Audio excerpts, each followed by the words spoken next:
EMI में कब आएगी कमी? एक्सपर्ट्स का कहना है कि होम लोन के ग्राहकों को ईएमआई में कमी के लिए थोड़ा इंतजार करना पड़ेगा। इसकी वजह यह है कि आरबीआई इन्फ्लेशन के खिलाफ चल रही लड़ाई को सुस्त पड़ने के खिलाफ है। उसका मानना है कि जब तक इन्फ्लेशन पूरी तरह से काबू में नहीं आ जाता, उसके खिलाफ किसी तरह की नरमी नहीं बरती जा सकती। एक्सपर्ट्स का मानना है कि इस साल के अंत तक इन्फ्लेशन में कमी आएगी। इसके बाद ही आरबीआई रेपो रेट में कमी करने के बारे में सोचेगा।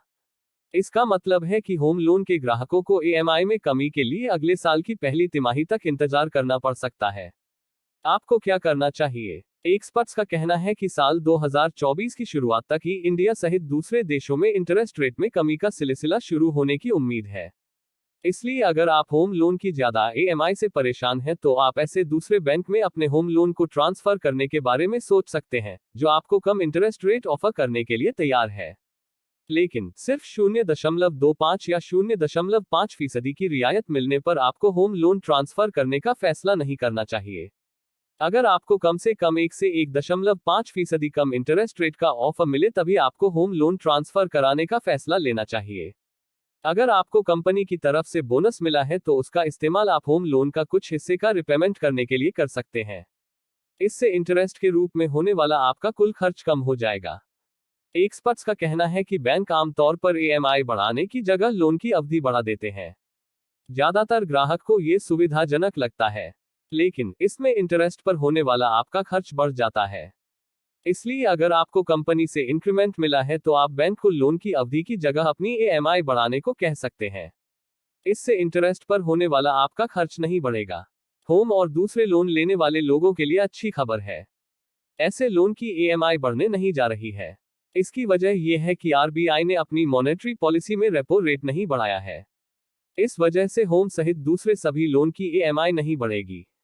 आरबीआई गवर्नर शक्तिकांत दास ने 6 अक्टूबर की सुबह 10 बजे अपनी मॉनेटरी पॉलिसी का ऐलान किया। उन्होंने कहा कि रेपो रेट नहीं बढ़ाने का फैसला किया गया है। मॉनेटरी पॉलिसी कमेटी के सभी सदस्य रेपो रेट नहीं बढ़ाने के पक्ष में थे। इसकी उम्मीद पहले से की जा रही थी। यह माना जा रहा था कि अक्टूबर की अपनी पॉलिसी में केंद्रीय बैंक रेपो रेट नहीं बढ़ाएगा। रेपो रेट 6.5% पर बरकरार। रेपो रेट 6.5% पर बरकरार है। इस वजह से लोन की ईएमआई में किसी तरह का बदलाव नहीं होगा। केंद्रीय बैंक पिछले साल मई से 6 बार रेपो रेट बढ़ा चुका है। इससे होम लोन के ग्राहकों की मुश्किलें काफी बढ़ गई हैं। हालांकि ये लगातार चौथा मौका है जब केंद्रीय बैंक ने रेपो रेट नहीं बढ़ाया है। इससे होम लोन के ग्राहकों पर बोझ नहीं बढ़ा है, लेकिन उन्हें रेपो रेट घटने का इंतजार है। रेपो रेट घटने से उनकी ईएमआई घटेगी। इससे उन पर दबाव घटेगा।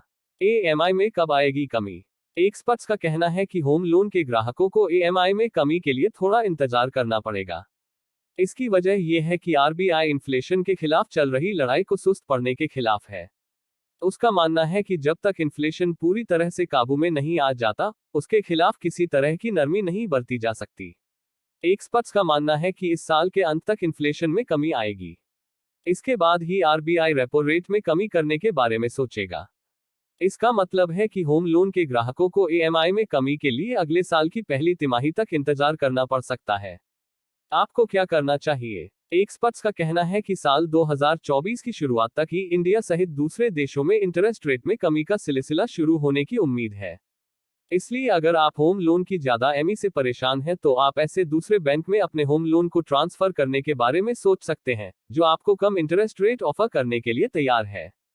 लेकिन सिर्फ 0.25 या 0.5% की रियायत मिलने पर आपको होम लोन ट्रांसफर करने का फैसला नहीं करना चाहिए।